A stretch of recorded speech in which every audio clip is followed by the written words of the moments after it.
Magandang gabi at welcome sa On The Record, an in-depth interview show ng I24 News. Habang papasok sa ika-6 na buwan ang digmaan kontra Iran, ano nagsimula bilang kampanya ng US at Israel para higit pang pahinain ang nuclear program ng Iran at posibleng pabagsakin ang rehimen ay naging digmana para sa Strait of Hormuz. Bumagsak na ang Memorandum of Understanding na nag-uutos sa Iran na buksan muli ang estratehikong daanan ng tubig at sa US nalisin ang mga parusa sa Tehran kung saan kapwa panigay unti-unti na nag-iskala.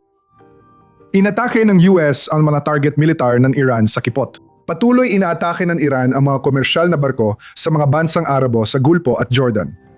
At dahil hindi nagpapakita ang Iran ng anumang palatandaan ng kabustuhang isuko ang kontrol nito sa Kipot, tila hindi maiiwasan ang pagbabalik sa buong operasyong militar laban sa Iran kasama man o wala ang Israel. Upang talakayan ang sitwasyon nito sa rehiyon, kasama ko ngayong gabi si Mark Dubowitz.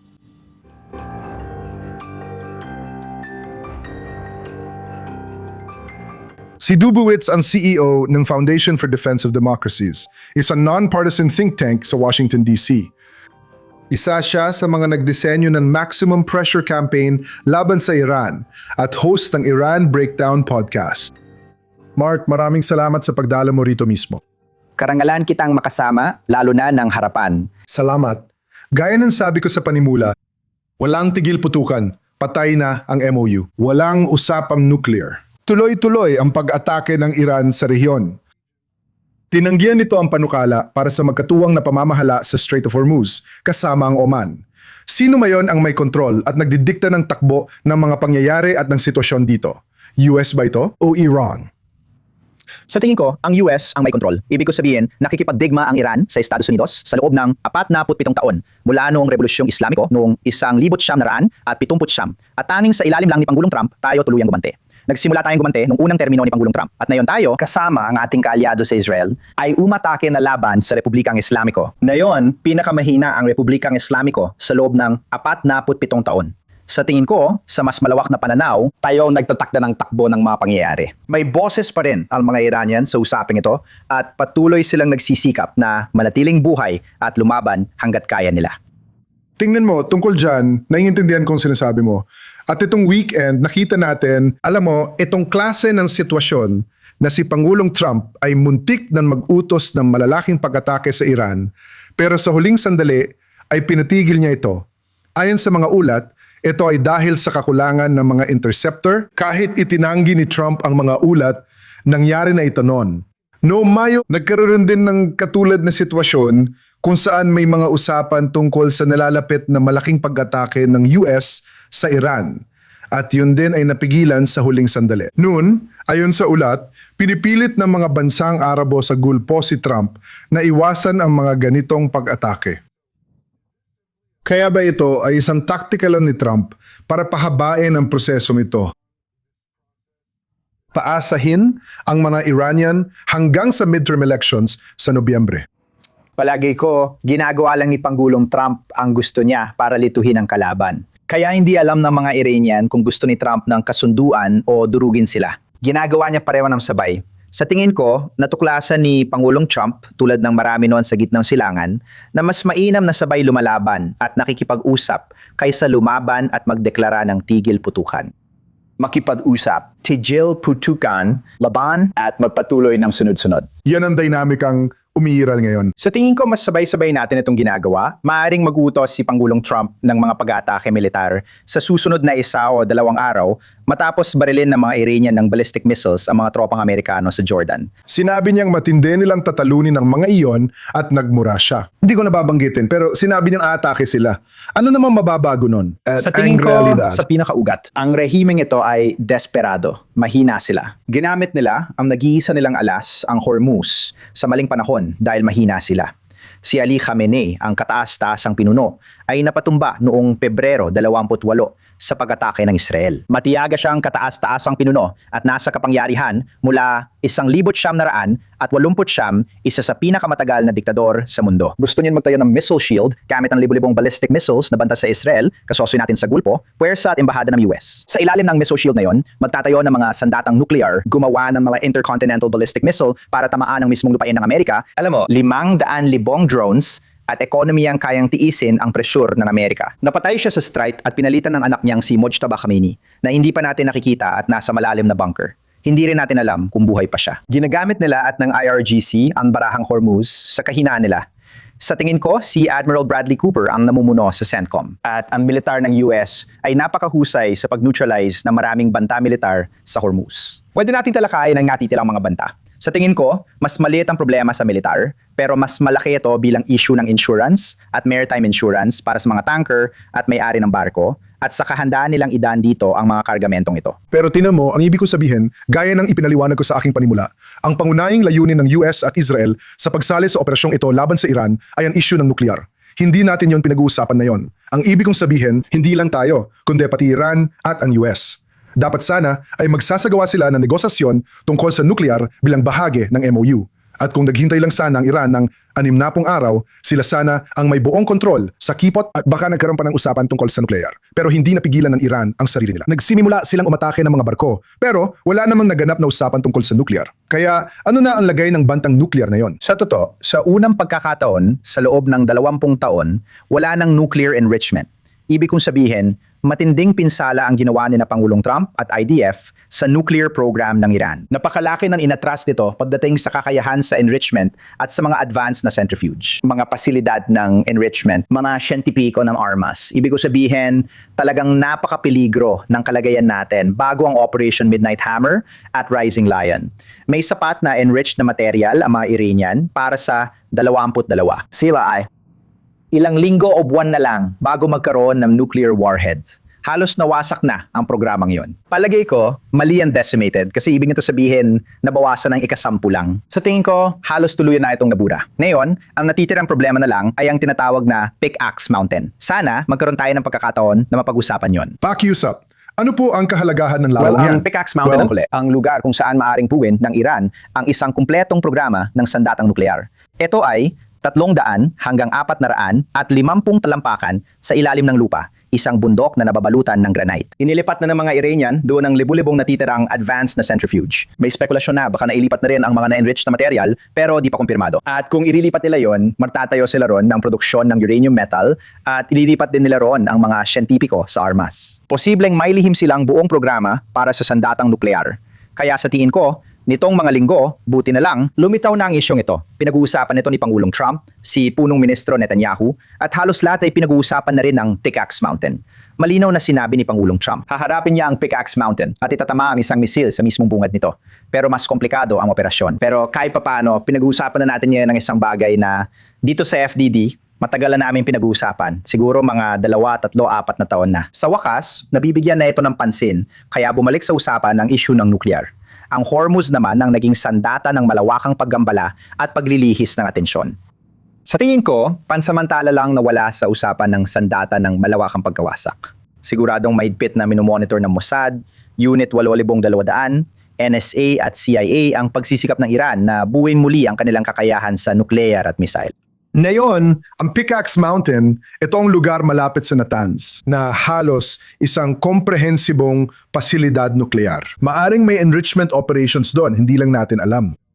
At magiging napakahirap, kung hindi man imposible. Hindi ito masisira ng bunker busters dahil mas malalim pa ito kaysa Fordow na nasa 80 hanggang 100 metro sa ilalim ng lupa. Hindi bababa sa 100 at 20 ito higit o kulang.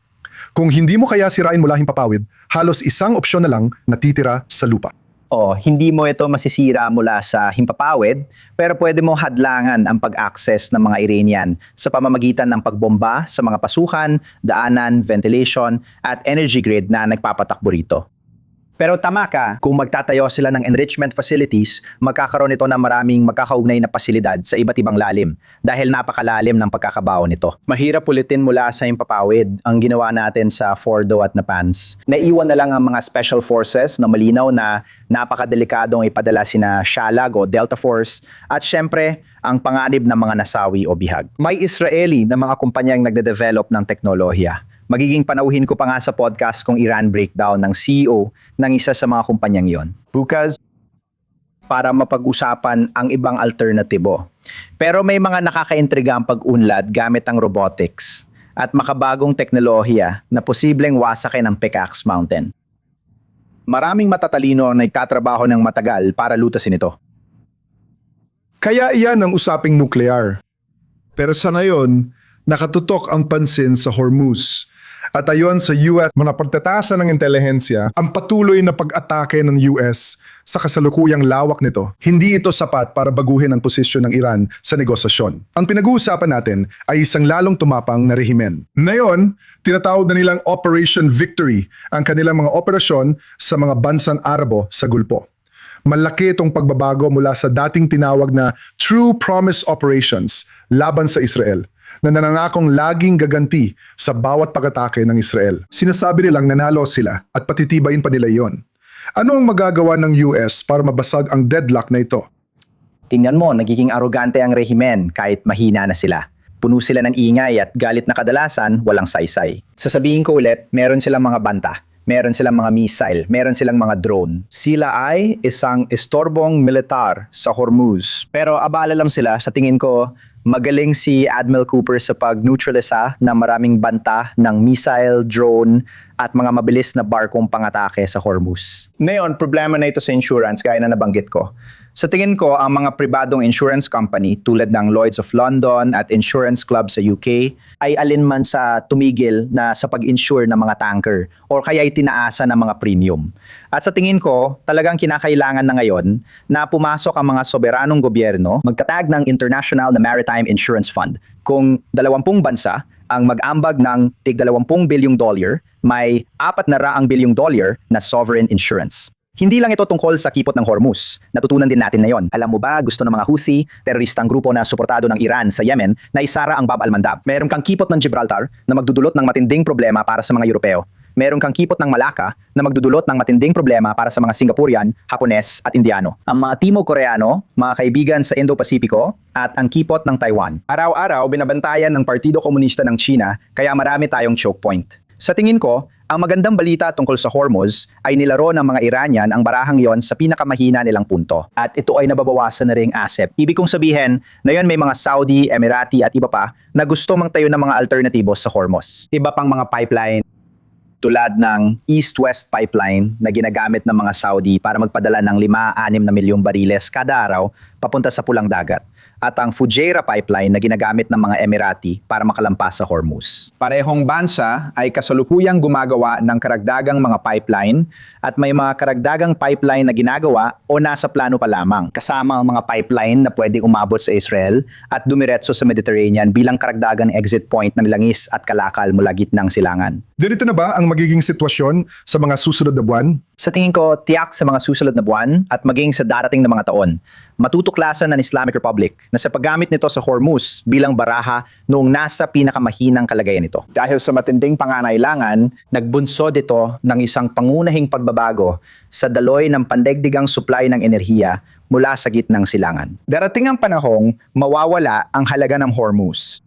Iyan ang ibinunga ng mga Iraniano. Abutin pa ng ilang taon bago ito magbunga, pero sa ngayon, patuloy nilang gagamitin ang Hormuz at ipagpapatuloy ang pagtatayo sa Pickaxe Mountain bilang huli nilang dalawang natitirang paraan ng panggigipit. Sa tingin ko, dapat ipagpatuloy ng Estados Unidos at Israel ang blockade sa kanila. Magpatakbuhan ng convoy bilang contra-blockade, gaya ng nabanggit ko kanina, mga parusang pinansyal na patuloy na magpapahirap sa ekonomiya ng Islamic Republic. Ang kulang sa estratehiya ay hindi lang basta pagbabalik sa malalaking operasyong militar, kundi ang pagsuporta sa milyon-milyong Iranian na mula 1,900 at 99 pa ay paulit-ulit nang lumalabas sa mga lansangan, sumisigaw ng kamatayan sa diktador. 15% ng populasyon ay nasa kalsada noong Enero, 14 na milyong Iranian. 40,000 sa kanila ang napatay. Nandun ang Israel para suportahan sila, hindi tulad ng Estados Unidos. Panahon na para utusan ng Pangulo ng US ang intelihensya na gumawa ng komprehensibong plano ng lubos na suporta para sa mga Iranian dahil muling lalabas sila sa lansangan. 85 hanggang 90% ng mga Iranian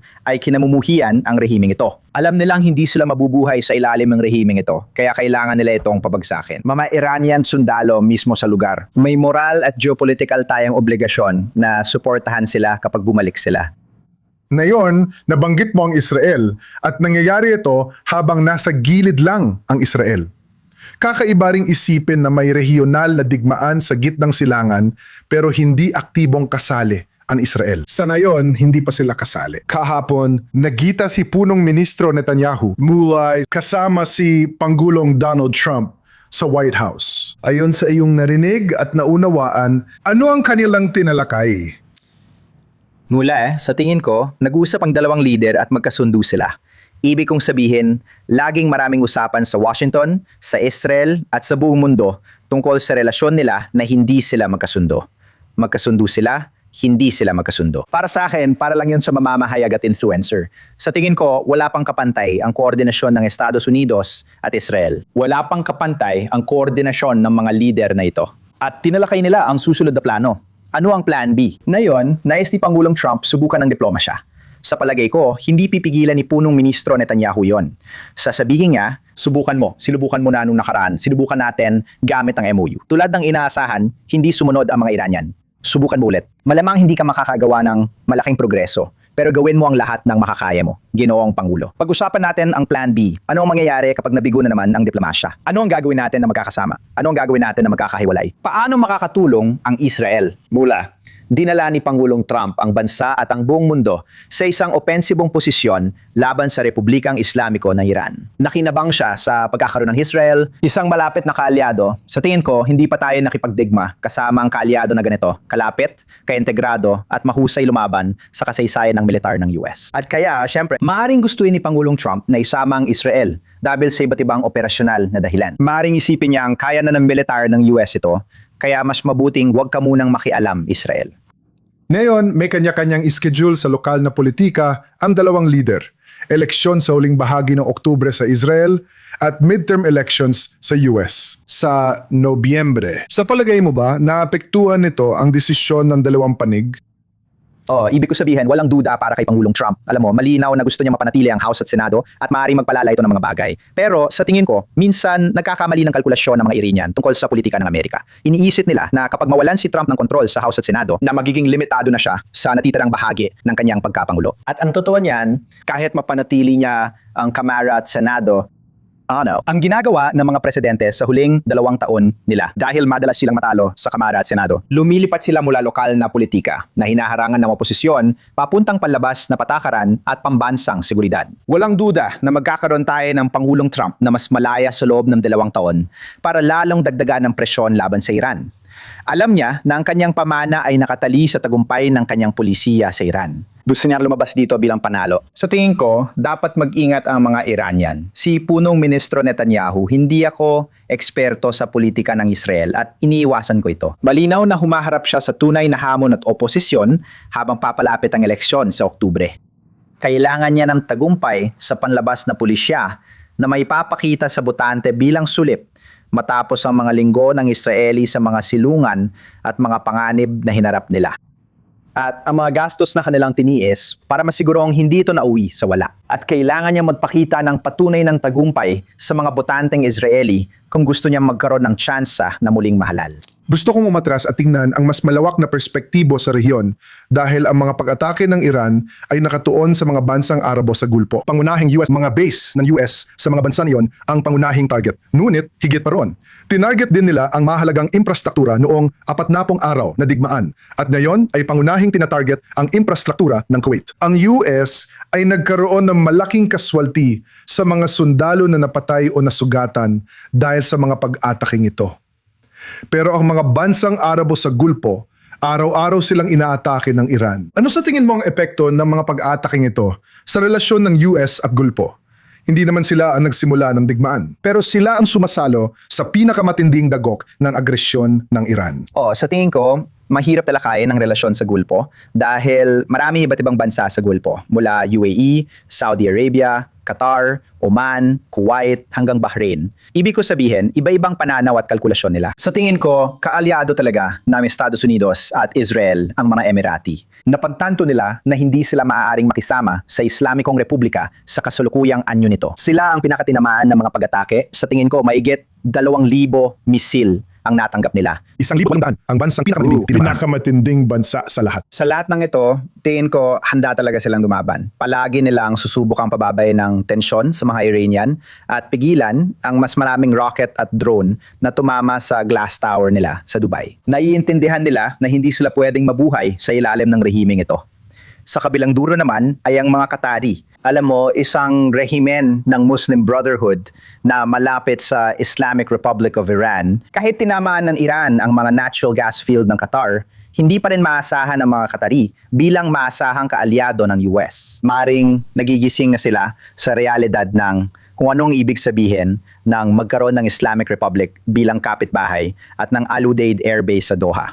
At maring makaapekto talaga ito sa ilang mga kalkulasyon. Pero sa tingin ko, nung nagsimulang magkaroon ng alitan, pero kaya nung Iran, kapag inaatake nito ang mga bansang ito, susubukan nitong kumbinsihin silang nakakasama sa kanilang pambansang seguridad ang presensya ng mga pasilidad at kagamitang militar ng US sa kanilang teritoryo. Kaya mula sa pananaw mo, nakikita mo ba na iyon ang nagiging resulta?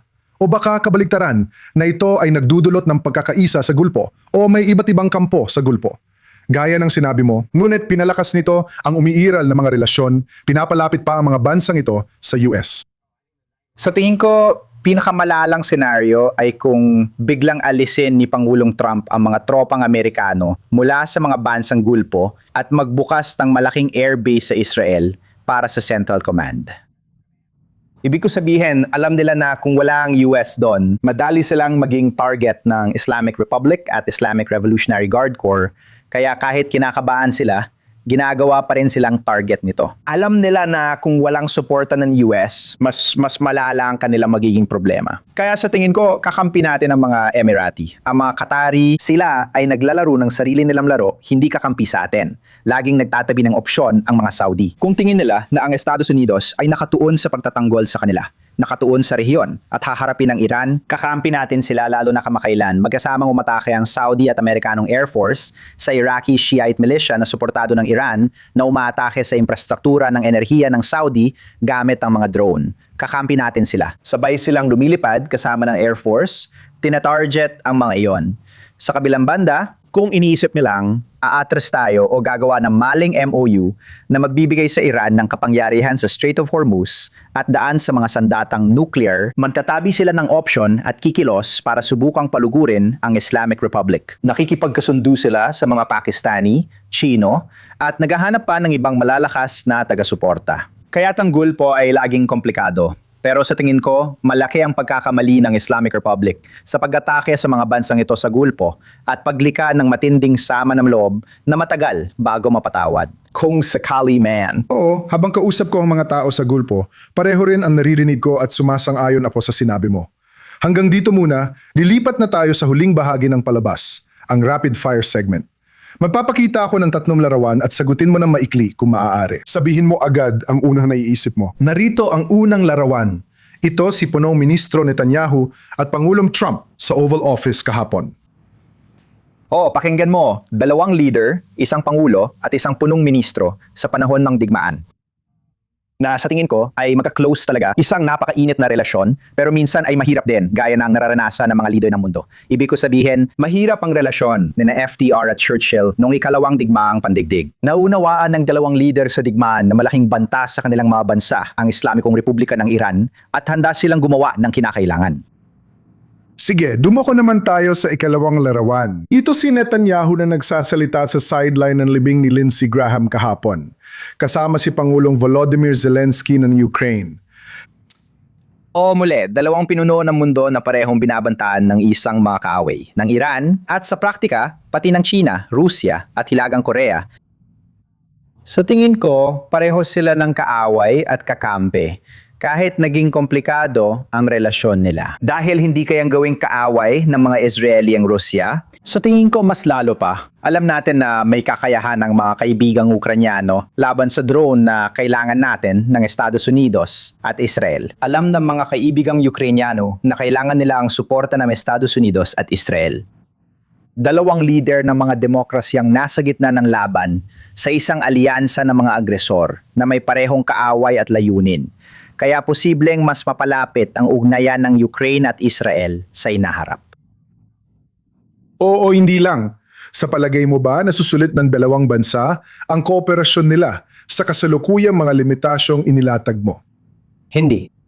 Marami pang kailangan gawin. Sige, ngayon, nasa huling larawan na tayo. Si Pangulong Ahmad al-Shara ng Syria. Oo, kamangha-mangha. Para pa rin siyang dating leader ng Al-Qaeda na hindi bagay ang suot na Amerikana. Pero sa kabila ng sinabi ko, sa tingin ko, ang pinakamalaking oportunidad ngayon para sa normalisasyon ng Israel ay talaga sa Syria. Hindi ako magugulat kung magkakaroon ng kasunduan sa pagitan ng Israel at Syria na pinamagitan ng Estados Unidos sa mga susunod na buwan. Sa tingin ko, may parehong interes ang dalawang bansa at kailangan ni al-Shara na buing muli ang Syria. At ang paraan ay ang mas mabuting ugnayan sa Israel. Ipinahayag niya ang kanyang optimismo tungkol dyan sa isang kamakailang panayam sa Al Jazeera. Mark, kailangan nating tapusin muna dito. Maraming salamat muli sa pagsama mo sa akin dito mayong gabi. Manutulit kayo sa susunod na linggo. Dito sa On The Record, papapanood din nyo ang episode ngayong gabi at lahat ng naunang palabas sa YouTube at Spotify. Maraming salamat sa panonood.